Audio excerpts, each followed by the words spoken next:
There are people who seem to exist just beyond the edge of what the rest of us can explain.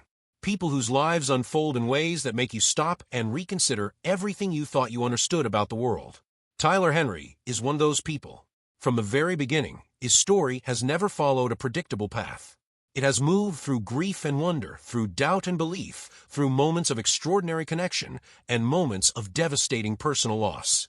And now, as the world watches his career continue to evolve, another dimension of his story has come into sharp focus.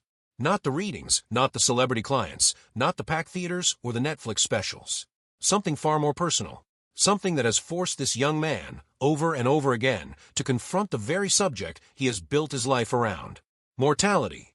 Tyler Henry Kowalski was born on January 13, 1996, in Hanford, California, a quiet agricultural town tucked into the San Joaquin Valley, far removed from the glamour and cameras that would eventually define so much of his adult life.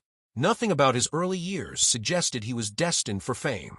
His childhood, by most accounts, appeared unremarkable from the outside. A small town, a working family, the ordinary rhythms of growing up in a place where life moves slowly and people mostly know each other's names. But underneath that surface, something unusual was already stirring.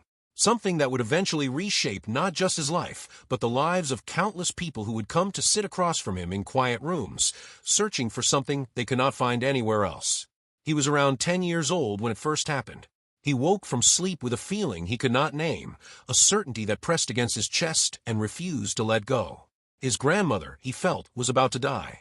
Not sick, not fading, about to die, right then, in that moment.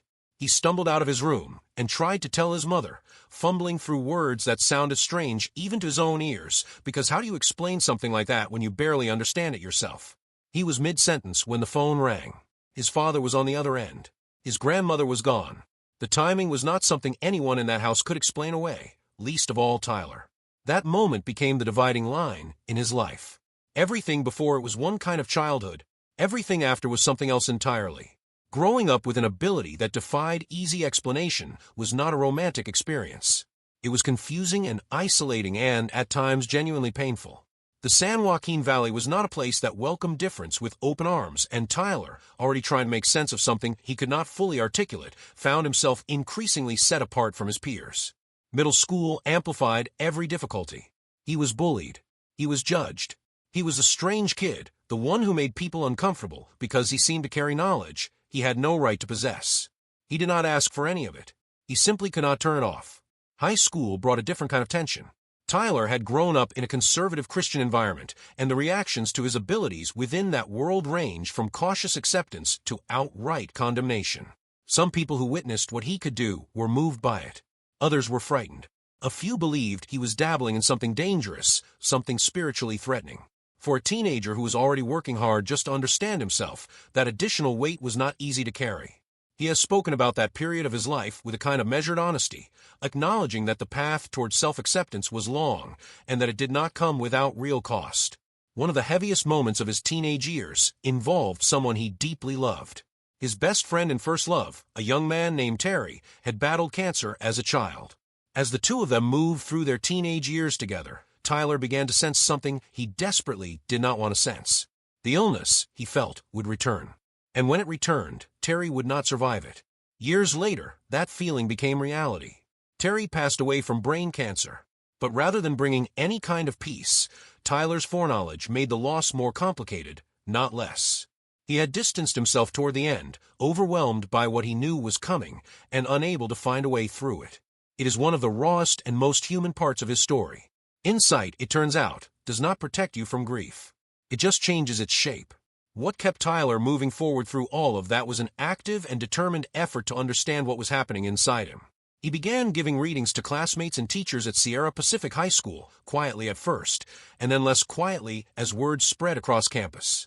He started seeing people outside of school as well, charging modest fees for one-on-one sessions. He found his way to a local spiritual shop called the Cosmic Corral, where he encountered mentor figures who recognized something in him that went beyond curiosity or performance. People who saw a young man with genuine emotional depth and an unusual kind of intelligence, someone who was not just playing at this, but living it in a way that was both gift and burden. Driven by a need to get somewhere faster than the traditional school calendar allowed, Tyler switched to homeschooling and graduated by the age of 16. He went on to West Hills College with a goal that many people found surprising, at least until they thought about it for a moment. He wanted to become a hospice nurse. He wanted to sit with people in the hardest hours of their lives, not just as a medium, but as a trained caregiver. The intention behind that goal says something important about who he is beneath the television persona. It was never purely about spectacle. For him, it was about presence, about being with people in their pain, and offering something real in return. While he was studying, his reputation was quietly spreading in a direction he had not anticipated. Word of his abilities reached Los Angeles. A talent agent encouraged him to think bigger. A publicist began connecting him with new audiences. What had started as small local readings slowly transformed into private sessions for people in Hollywood circles.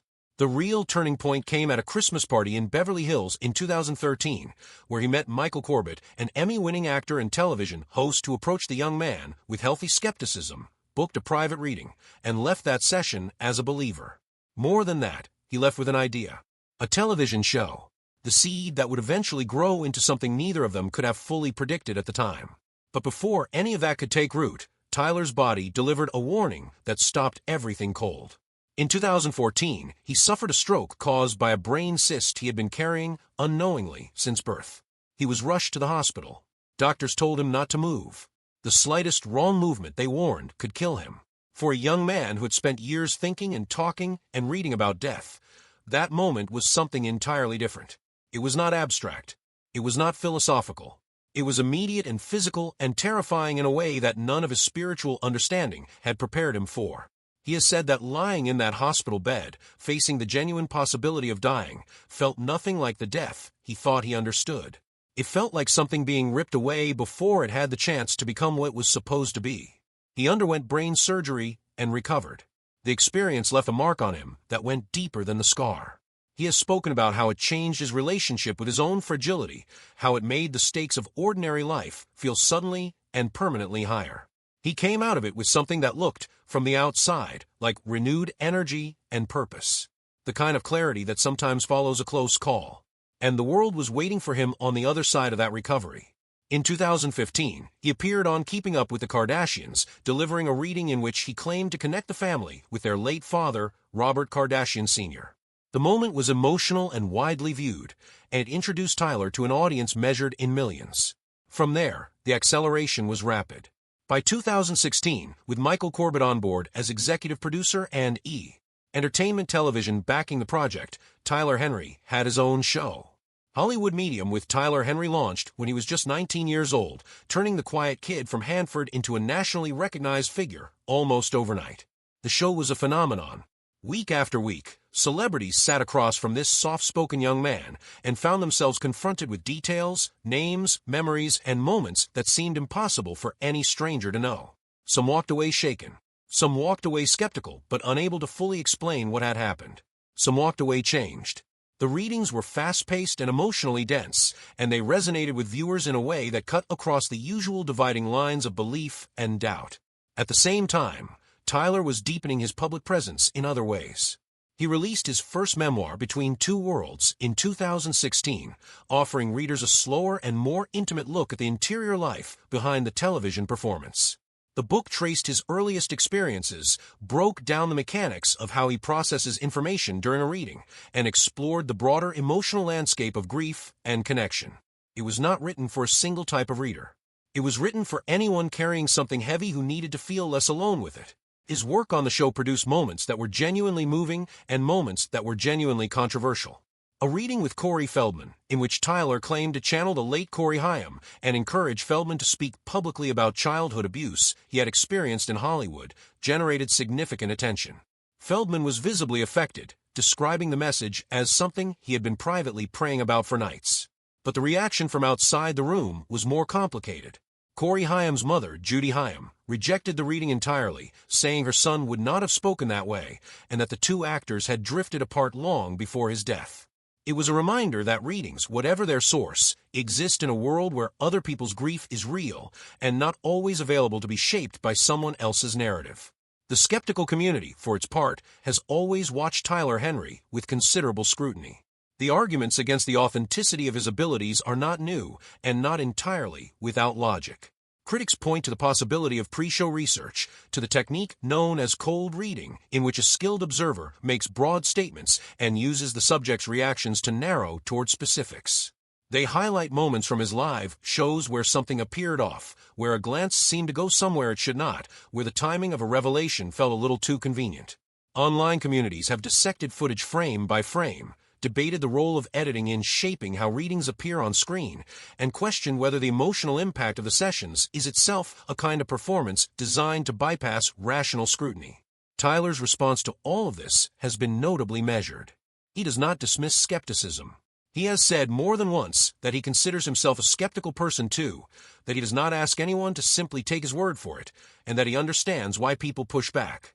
The production team behind his show has maintained that strict protocols are in place to prevent any prior knowledge reaching Tyler before a session, including the use of coded identities during production meetings so that even crew members cannot inadvertently leak information. There have been moments on camera that seem to support this, instances where Tyler genuinely did not recognize well-known figures sitting across from him, creating an awkward pause before the reading began that felt too unpolished to be manufactured. And then there is the brain scan conducted by Dr. Drew Pinsky during a session, which reportedly showed Tyler's brain activity shifting into something resembling a dreamlike state while he remained fully awake and engaged. It proved nothing supernatural, but it suggested that whatever he is doing, his brain is doing something measurably different while he does it. By 2019, Tyler was ready to take the next step. He launched a live tour called Life Lessons I've Learned from the Departed, bringing his work into theaters across the country and allowing audience members to witness readings unfold in a shared, immediate space. It was a natural evolution of everything he had built, and for a time, it felt like the momentum in his career was unstoppable. But the body, it turned out, had other plans. In early 2020, while preparing mentally for a performance, lying in bed and gathering himself before going on stage, Tyler was hit by a sudden and severe pain in his chest. One of his lungs had completely collapsed. There was no warning, no gradual buildup, just an abrupt and total emergency. He was rushed to the hospital and spent months recovering. The tour stopped. Everything stopped. It was another moment in a growing pattern, the kind of pattern that forces you to pay attention regardless of how much you might prefer to keep moving. When he was well enough to return, he came back with a new live experience called An Evening of Hope and Healing, a title that reflected both where he had been and where he was trying to go. The mission behind it was straightforward and deeply personal. He wanted to leave people better than he found them. After everything he had been through physically and emotionally, that goal was not a marketing line. It was a compass.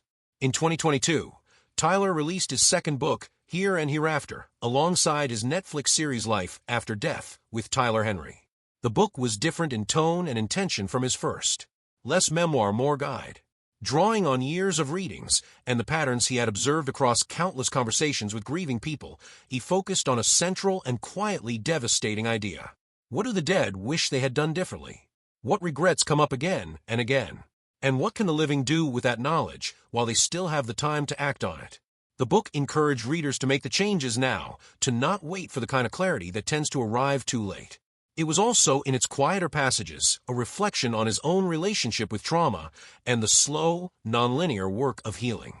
Then came 2023, and another health crisis. Tyler began suffering from severe and persistent headaches that refused to respond to ordinary treatment. When doctors investigated further, they discovered that a mass he had carried in his brain since birth had become a serious and life-threatening problem. Surgery was required. He went through it. He recovered, to the extent that recovery from brain surgery can be called complete in the short term. He returned to work. And for a while, it seemed like he had cleared another obstacle. But the pattern was not finished with him yet. By early 2025, Tyler was preparing for a major multi-state tour. Dates had been announced. People had bought tickets. The logistics were in place. And then once again he was forced to stop. Another brain surgery had become necessary. This time, just 1 week after marrying his partner Clint Godwin, in what should have been a purely joyful chapter, Tyler revealed that he had undergone surgery to remove a colloid cyst located near the center of his brain. The cyst was non-cancerous, but the location and its effects were serious. Left untreated, it could cause severe symptoms including intense headaches and dangerous disruptions to brain function. The surgery went well.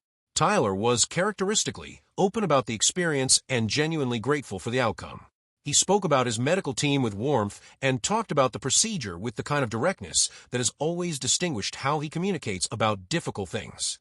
2 weeks after the surgery, he was already back online, announcing a virtual group reading. To people who did not know him well, it may have seemed reckless. To anyone who had followed his story, it was completely in character. Tyler has explained in various ways and at various points in his life that the work is not optional for him in any deep sense. It is not just a career. It is something internal, something that builds pressure when it has no outlet, something that is part of how he functions. Stepping away entirely, even to heal, creates its own kind of discomfort that compounds the physical. Later in 2025, the situation became more complicated again. Following the surgery, he began experiencing new symptoms. Swelling and fluid buildup had developed around the brain, a condition known as hydrocephalus. Doctors recommended another procedure to address it. This was his third brain surgery. The concerns were real and multiple. Any operation involving the brain carries significant risk. And for Tyler, there was the additional and very specific anxiety of whether the procedures might affect his abilities, the thing that had defined his entire adult life and given shape to everything he had built. What he reported afterward was unexpected. Once the inflammation was treated and the fluid drained, he said he felt clearer than he had in years. More present, more focused, as if something that had been creating interference for a long time had finally been removed. But the road to that clarity was not without cost. The recovery from 2 brain surgeries within 6 months was genuinely grueling. Events were canceled. His schedule was cleared. For the first time in a very long time, Tyler Henry simply had to stop and let himself be still.